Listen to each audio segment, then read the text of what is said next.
It's a role we gave them because we like it. We think it's cool. Men secretly enjoy feminism, especially when it leads to free love for men, getting that's the great slut benefit. walks. Yeah. You should be able to take your shirt off in the park, ladies. Well, you should be able to show your tits to me. I mean, even if you go with the standard kind of like, the our bodies, ourselves feminism, which was kind of all around me when I went through college, it is, it's basically a story of like birth control, the beginning of the birth control movement where, women were out of the constraints of family and they were controlling their reproduction and they were controlling their lives and everything like that. So that's where that kind of feminism all came from there. And it was just like a huge party for men. Like when I was in college, they were the first beneficiaries of this kind of, that feminist wave of like guys just being able to just have sex with whatever women they wanted without any kind of consequence. So it was a great boon for men. Feminism was a great boon for men because it allowed them to become the libertines that they are today. It extended men's adolescence, which used to end abruptly when they were about 18 years old. Yeah, right, when they got married. It extended it now to 48. Oh, yeah. All my friends, my friends will send me pictures of the 20-year-olds they're fucking, and I feel sorry for them. Because I'm like, I did that already. I know every detail of that life. Now I have the children in the family, and I wouldn't dare show you pictures of them, guys still fucking 20-year-olds, because I don't want to gloat. Yeah. And so the question is, what? So if it's benefited women, if they are happy with the situation, and men are satisfied with it, is there any downside to it, Gavin?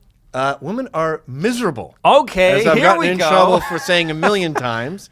Studies have shown that feminism has been hard for women. They are working their asses off now. They don't, I talked to my brother, who's much younger than me. He's 14 years younger than me. Not one of his female friends cooks. 100% of the couples he knows, the man cooks. And I remember when I would screw broads, I would go to their apartments, and without exception, they looked like a bomb hit them. Irregardless of race, class, part of town we're in, it always looked like the FBI was just there looking for the Watergate tapes. So, not that cooking and cleaning defines a woman, but we've been chipping away at all these different things that they were good at. And we brought them into dude land where they play video games and fuck. And now I look at them in their late 30s and early 40s. Their ovaries have expired, and they're fucking miserable. And I don't know how many times, not only do I get a lot of shit for saying that, but I also get women telling me that when they read that article I wrote about that or they heard me say it, they cried. Now, if you call me a penguin, I don't cry. I go, I'm not a penguin. But if you touch a nerve, I may cry. We did a sketch on the weekend. If men would run fashion, what women would look like. They'd just be fat pigs with their tits hanging out, because that's what we like. And when I was trying to I knew all these ex-go-go dancers and stuff from my crazy days. I'm going through my black book. Hey, long time no see. And two separate instances. One of them said, when you wrote that thing about New York is an elephant's graveyard for ovaries, it made me cry. I don't know what your sketch is about, but I don't think I could handle the humor. This is a woman who was a go-go dancer, her tits hanging out. Mm-hmm. And then another woman I asked said, yeah, when I read that, I called my mom and cried to her. Okay, so you're saying... I'm saying this stupid, male-invented feminism has stripped women of everything they're good at, replaced it with nothing.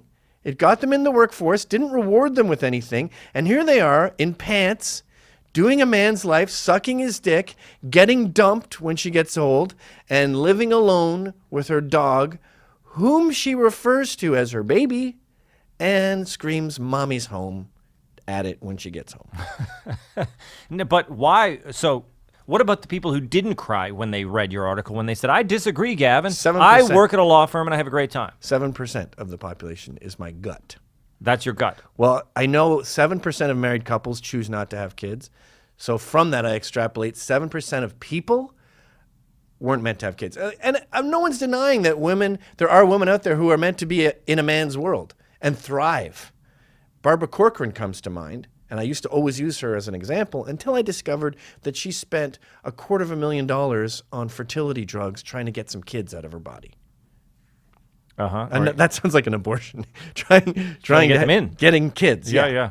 Well, I will say this, Gavin. I don't know what the answer is, but I do know that I don't know anyone as happy as the young Catholic moms that I know. You know, I'm around a lot of these Catholic families all the time. I mean, there is a